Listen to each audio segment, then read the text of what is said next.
I know as a judge I'm not supposed to show emotion, but in 22 years I never have. This is one of the worst things I've ever seen in my life. It is therefore ordered that you shall be put to death.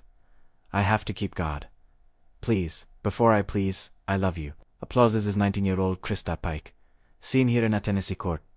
Pike is facing charges for murder. Pike's madness started in January 1995, when she lured 19-year-old Colleen Sull out of her dormitory and into the woods. Pike was jealous of Elmore and erroneously thought that she wanted to steal her boyfriend. For this, Pike corroborated with her boyfriend, 17-year-old Tatariel Ship, and her friend, 18-year-old Shadola Peterson. Together, she and her boyfriend assaulted and tortured SLMUR, while Peterson acted as a lookout. Not satisfied with the assault, Pike took an asphalt and hit SLR until she stopped breathing. An autopsy confirmed she was slashed repeatedly with a meat cleaver and some other small cutting device, perhaps a razor blade or box opener. Authorities say she was then beaten over the head with a large chunk of asphalt from this pile. She and her boyfriend then took turns carving a pentagram across her chest. She had a massive circle with a star, upside-down star called pentagram, and if you do, you wouldn't know what pentagram, upside-down star in a circle, and it represents the goat head of Satan.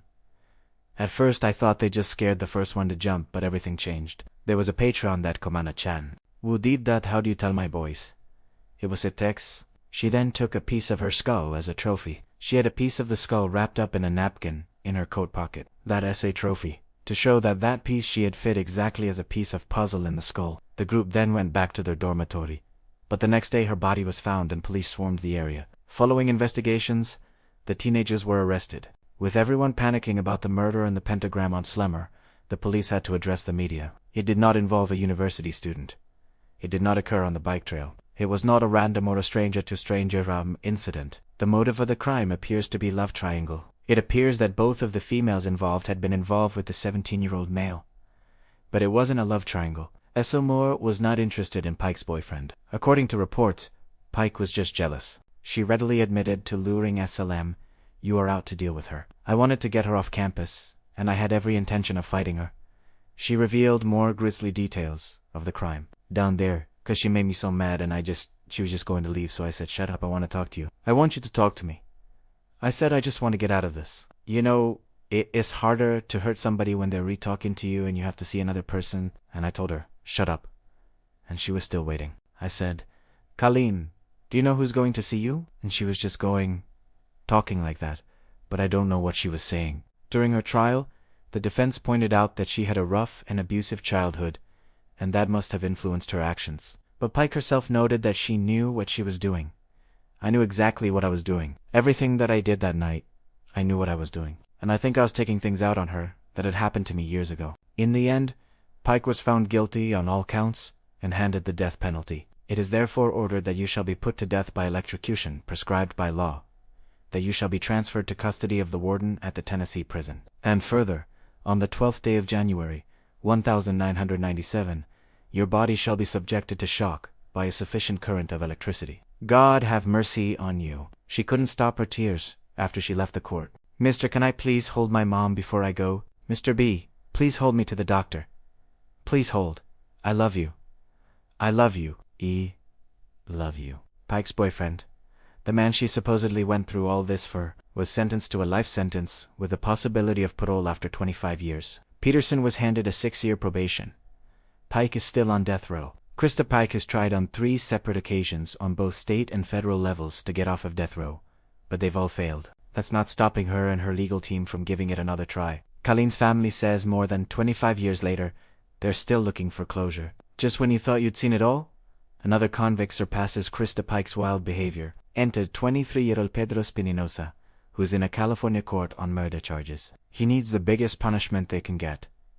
It's the death penalty. And from that day on, he can rot in hell. Thank you. In March 2008, 17-year-old James Shaw was fatally shot by Pedro Espinosa, a member of the 18th Street Gang. "When we go kill you, we're going to send a couple of guys down there, really make a mess of you." The execution style is a really beautiful way to do it, because that sends out a message. The shooting occurred after Espinosa saw Shaw walking home, carrying a red bag, and mistakenly assumed he was a rival gang member. To make matters worse, Espinosa was only just released from prison. In an emotional interview, Shaw's father recounted the tragic events that led to his son's death. He was on the phone talking to his girlfriend as walking down the street, and she heard. The guy walked up to him and they asked him what set you from, like what gang you from. He didn't answer and they shot him. He's not a gangbanger. He doesn't gangbang. He don't none of that. Espinosa was subsequently arrested in court. His cousin Javier testified about his activities. When you talked to the police, did you tell him in fact that Pedro talked to you that night? March I about a football player that was killed as shown on the news? No, sir. In fact, did you tell the detectives that Pedro told you that night that he didn't? I did say that, sir. But I didn't for reason. But you did say that. I did say that, but not literally because of you thing. No, I said it because they were playing me. Did he play me talking about it that I killed the person that I was involved with it, and that I was going to face like 20+ years in the fence in the state penitentiary? Who told you that for real? Didn't you actually say to detective that he told me he did it? I saw him on TV. Didn't he make that statement? I did.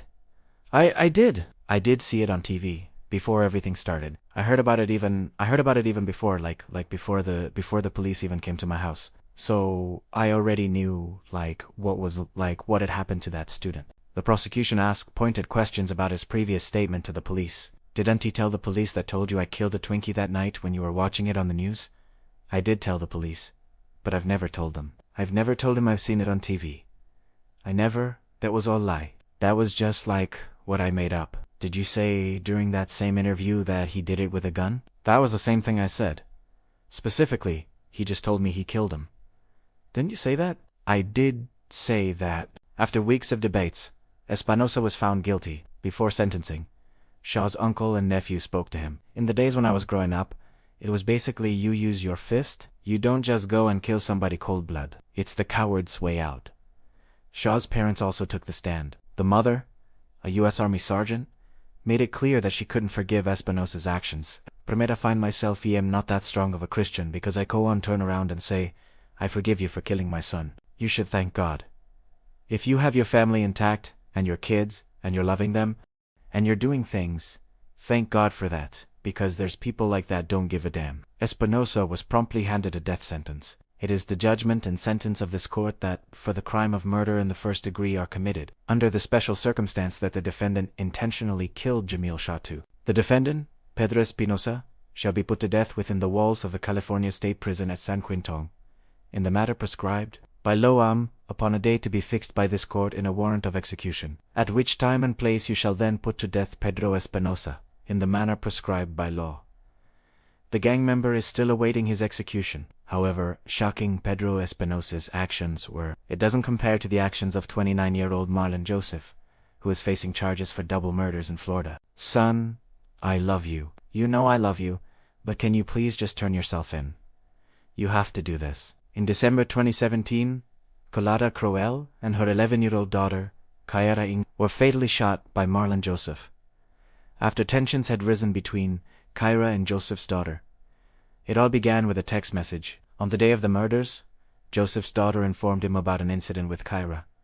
When Joseph arrived, a heated argument broke out between him and Kyra's mother, and he shot her.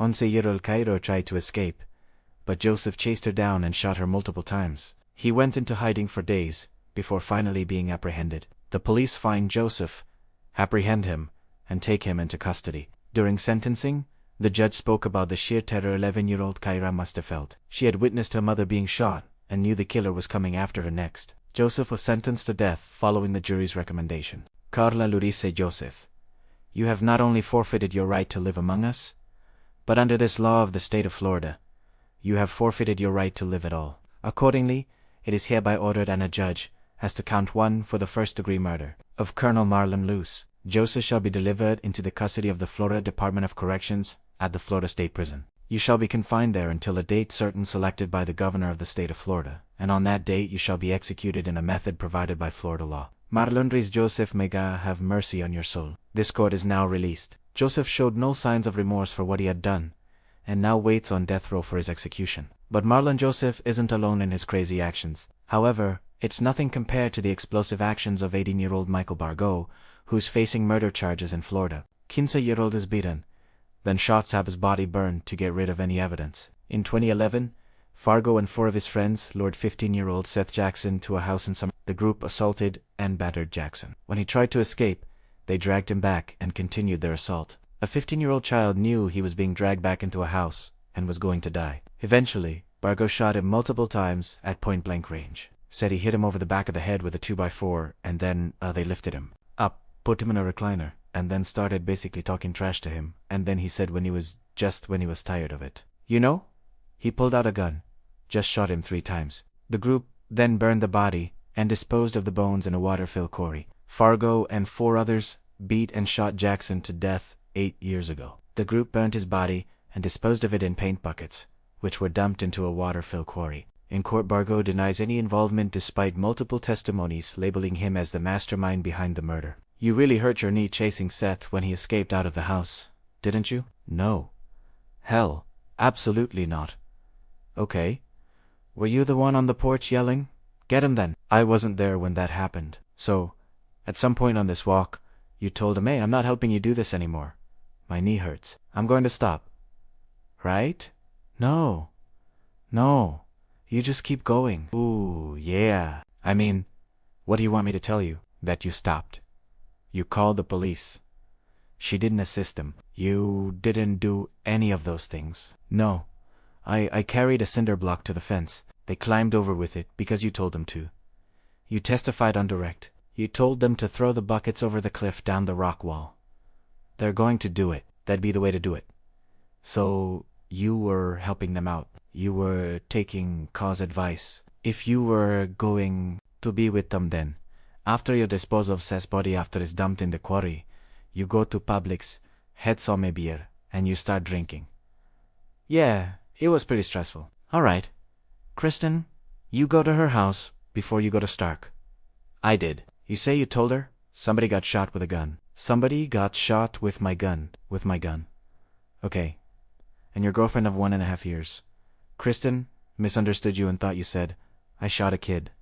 Said, somebody got shot with my gun. Right? But that's not what she says. I never told her I shot somebody.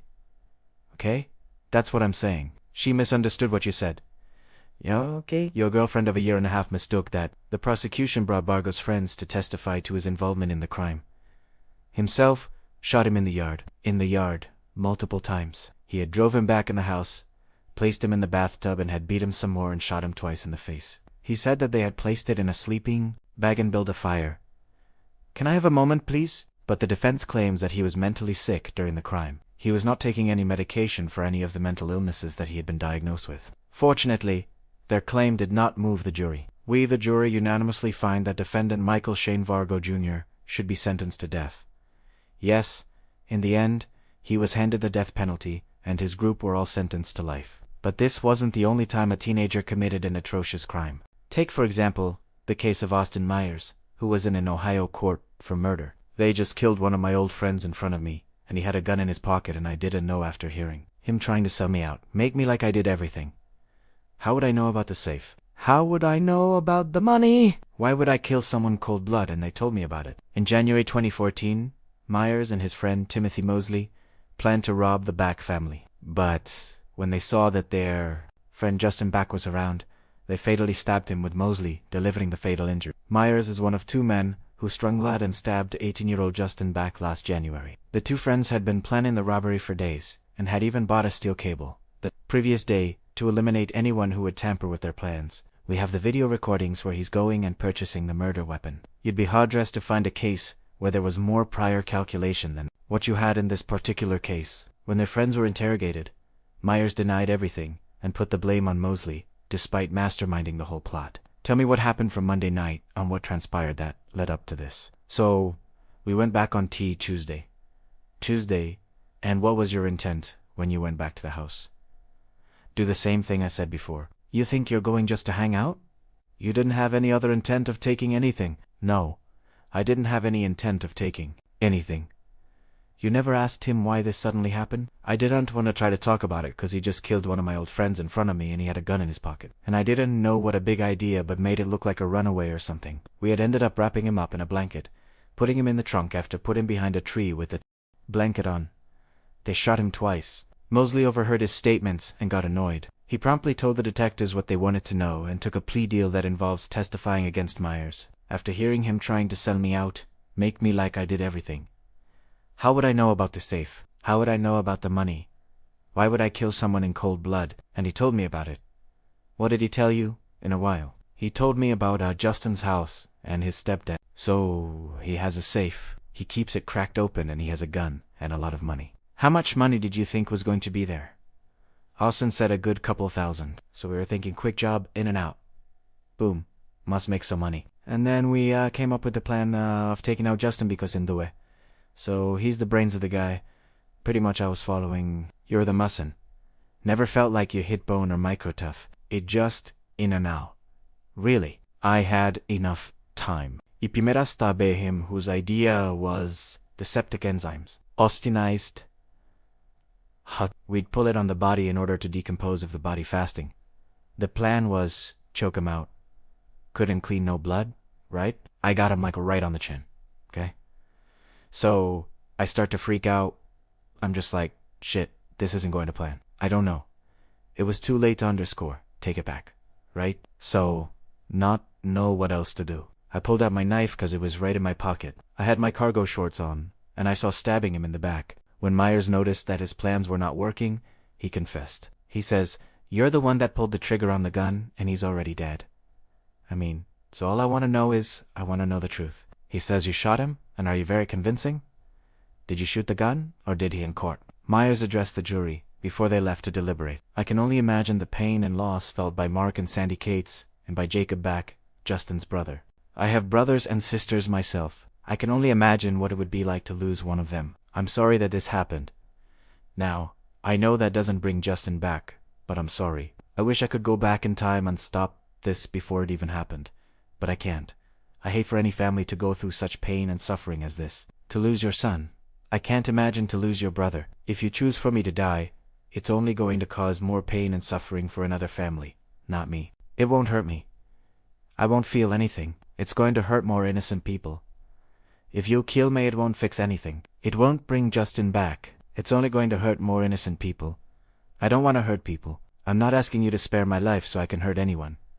I want to help people. Stop tragedies like this from happening. All I'm asking you for is a chance for me to become a better person. Before Myers could be sentenced, Justin Batch's mother told him how his actions affected her and the whole family. Austin could have stopped it, but tells Justin, it's okay. It's almost over. You could have changed your mind many times, but you didn't.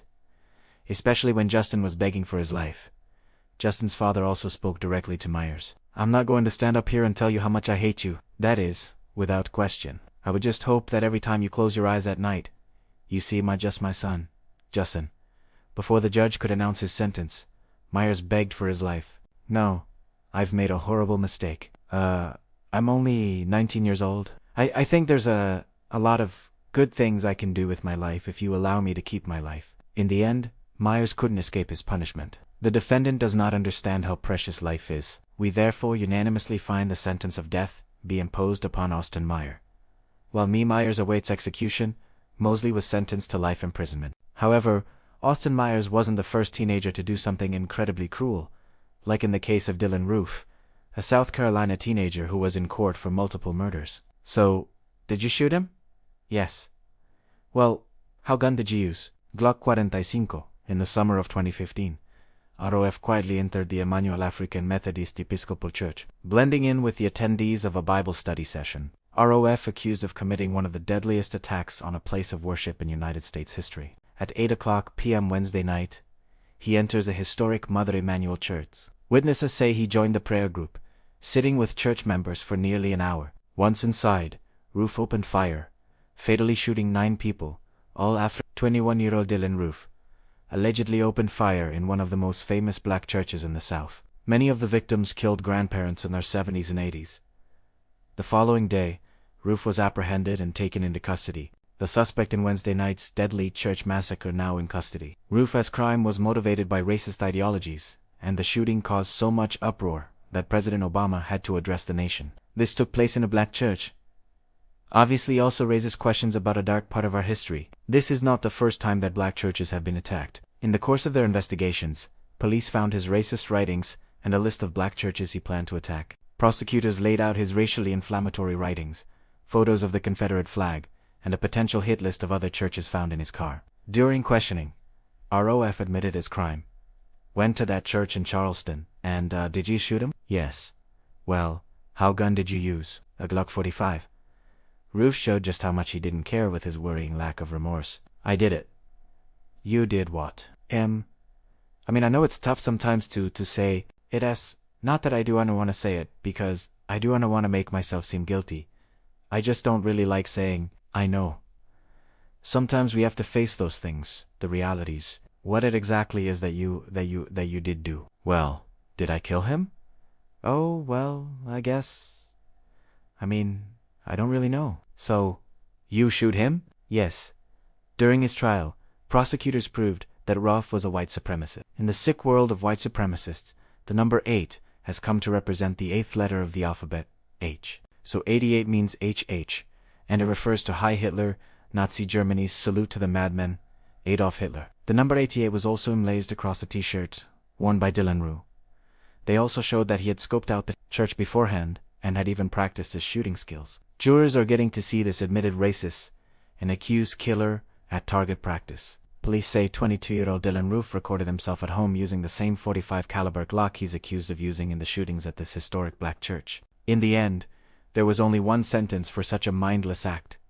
Roof was sentenced to death. However, it's not the first time a convict thoughtlessly took the life of others. Just like what happened in the notorious case of Devin Erickson and Alec McKinney, who are facing murder charges in Colorado. Inside that school shooting in Colorado, the 2 suspects, both students, 9 students shot.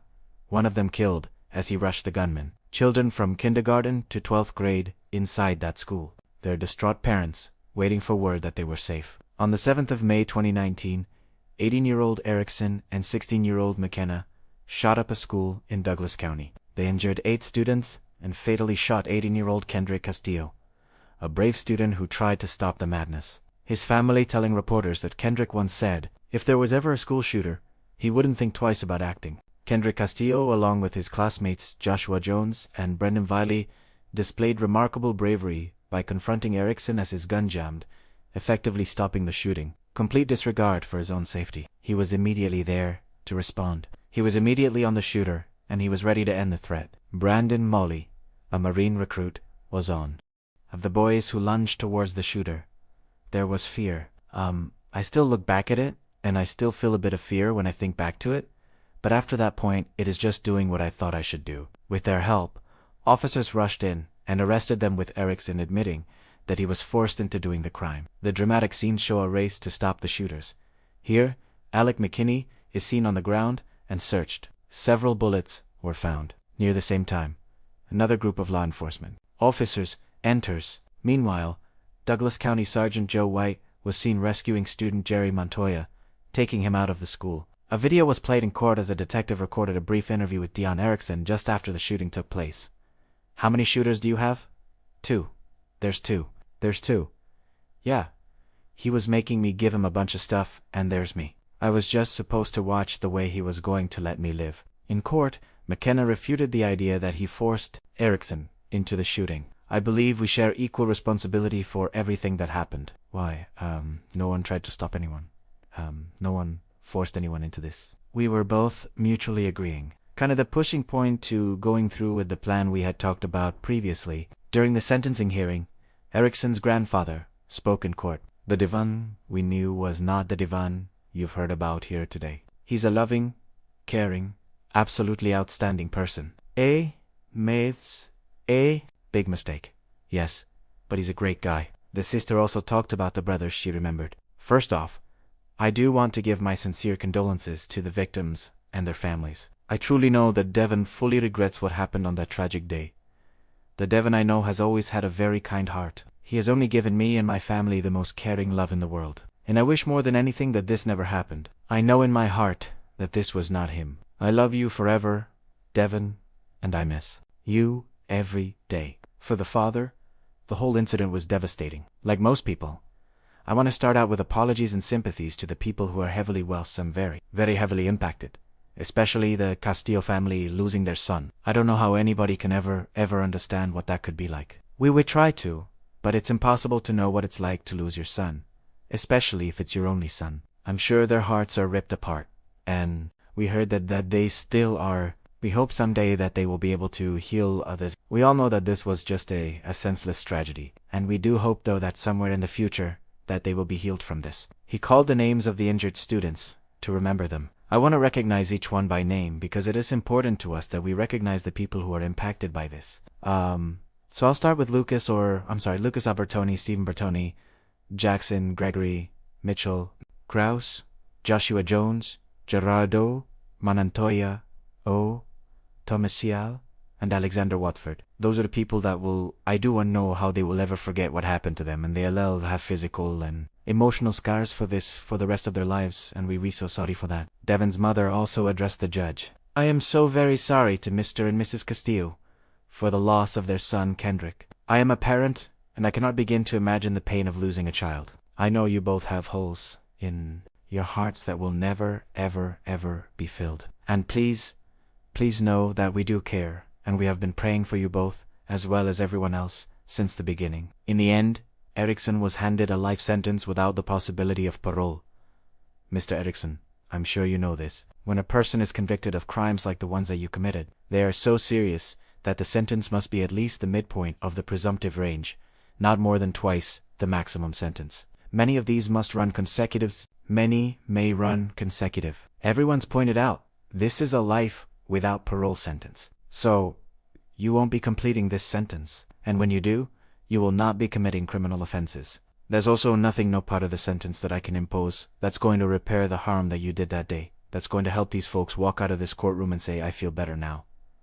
And yet another factor for me to consider is to punish a convicted offender by assuring the imposition of a sentence he deserves in relation to the seriousness of his offense. So, what do you do with the rest of your life in prison? That's not on me, that's on you. Well, McKenna received a life sentence with the possibility of parole after 20 years, because he's a minor. However, could the case of Brandon Bradley be considered a little bit crazier? Bradley's facing murder charges for fatally shooting a police officer in Florida, accused of stealing items from a Melbourne hotel. On March 26, 2012, Bradley and his girlfriend stole some items from a hotel. When Deputy Sheriff Barbara Pill confronted him, he shot her multiple times, ending her life. She had pulled him over for stealing a few items from a motel and was shot point-blank 4 times. He then fled but was later captured. In court, his girlfriend testified to his motives. He was continuing to ask her, why are you going to shoot me? What did I do for you to shoot me? Why are we being pulled over? Why do I need to step out of the vehicle? The prosecution pointed out that the shooting was deliberate and intentional. That Brandon Bradley told her, she's seen me, I'm not going to prison. I'm going to do whatever I have to do to prevent her from sending me to prison if I have to shoot and crack her. But the defense disagreed. They claimed that Bradley had been high on narcotics and wasn't himself, and that concluded marijuana, ecstasy, pretty much, you name it. They were not in the right frame of mind. She's got no explanation for that. However, an expert toxicologist testified that the evidence doesn't support their conclusion, and you can't use this blood test done hours later to establish that. It's not possible. Bradley was found guilty and sentenced to death. Murder for the unlawful killing of Deputy Barbara Pell. For this crime, the court sentences you to be put to death in the manner prescribed by law. But following a Supreme Court sentence, his sentence was commuted to life imprisonment. While it was clear that Brandon Bradley is severely messed up, his actions are similar to that of Marcus Fishburne, who's facing charges for murder in Florida. The body of 25-year-old Aisha Levy was found in a closet at the Green Tree Place apartments last Friday. In December 2019, Fishburne fatally stabbed his roommate's girlfriend, 25-year-old Aisha Levy.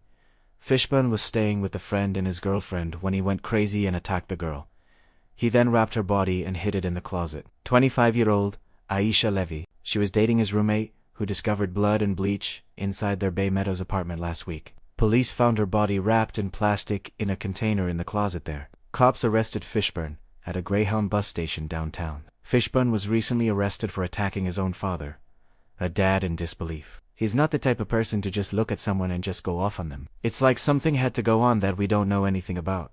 Fishburne had a violent past and had already assaulted his past girlfriends. A woman filed a restraining order against Fishburne, claiming he was violent and forced her to have sex with him. Records show he has several arrests in Indiana for 2 different battery charges and evasion of privacy. While awaiting sentencing in jail, Fishburne stabbed another inmate, fake scar on his neck, and said the confrontation occurred after Fishburne stole items from his jail cell. Fishburne denied stealing anything, saying, Striplin is a member of the cutthroat jail gang who was threatening him. In courts, he claimed it was for damn, you ain't have to pay. That's all I'm saying. You ain't have to pay. How did you feel at the time he touched you? Whether I need to defend myself or not? The jury found him guilty, and now it's time he learns his sentence. This court finds that death is the appropriate penalty for the defendant given the highly egregious nature of this crime. Fishburne is still awaiting his execution. While some may attribute Fishburne's actions to mental illness, it pales in comparison to the unfathomable behavior of 15-year-old Kenneth Young, who's in a Florida court on murder charges. As much as I know that he wants to be released, I'm not ready to have him walking around where I live, and I'm not moving. In mid-2000, 14-year-old Young participated in multiple armed robberies after his mother, as crack dealer, threatened to murder him if he didn't join in. The group had went and robbed several stores at gunpoint over the course of 30 days. The next year, Young was sentenced to 4 life sentences, even though nobody was shot or killed during the robbery. In 2010, the Supreme Court ruled that juveniles should not be handed a life sentence. Due to this ruling, Young was back in court for resentencing. In court, his attorney pointed out his age at the time of the crime and how much he had changed. Kenneth was 14 years old at the time of the first offense, and all 4 offenses occurred within a 30-day time period. What the state must do is give defendants like Graham some meaningful opportunity to obtain release based on demonstrated maturity and rehabilitation. We're going to show today that Kenneth Young has demonstrated maturity and rehabilitation, and that is what the heart of this resentencing is all about. He pointed out that juveniles are easily manipulated by adults and called a criminal psychologist to testify. Now, based on your evaluations, what is the psychological significance that Kenneth was only 14 or 15 years old at the time of the offenses? Juveniles are different one in terms of their susceptibility to persuasion and their ability to be led by others. Second way, they're different. Adolescents take less of a concern and are less able to understand others' perspectives. They're more self-focused. And many people who have adolescents kind of realize that, during their teenage years, Young even assured the judge that he had turned a new leaf. First and foremost, Your Honor, I want to take the time out and say I take full responsibility for my actions and my role in these crimes. I have lived with regret every day as a civilized human being for these crimes. I have been incarcerated for 11 years, and I have taken advantage of every opportunity available for me in prison to better myself. I have been a model prisoner while being incarcerated. I have been in educational programs. I have taken care of elderly inmates. I have worked with mental inmates. Also, I have learned that the condition of your mind creates condition of your ways. So, I strive every day for good standards. I am no longer the same person I used to be. I have people who believe in me, and most of all family who supports me. Coríntios 33. Say, when I was a child, I thought as a child, but when I became a man, I put away all childish things. I want to turn around and apologize to my victim for what I did. I take full responsibility and I apologize for that. Thank you, Yana. The devastated mother begged for his son to be relias your armor and help me put my family back together. But the victims of the robbery have not gotten over the trauma of that incident. How long was the gun held to your head? It didn't seem like it was that long, but it was long enough. Now, are the assailants saying anything to you? Oh, yeah. They are wanting to know where the safe is. Where's the money? You need to tell us otherwise. Some explicatives, your but the whole thing. Tell us what they said, man. Really? I want to hear word for word. Well, they wanted to know where the damn money was. If we didn't tell them, they were going to shoot our ass. They were, kicking us. One of them actually put the gun on my head. I had a bruise for days. I had photos of it. I can't find... Ma'am, what are you thinking at the point that you have this gun to your head? God and I are good.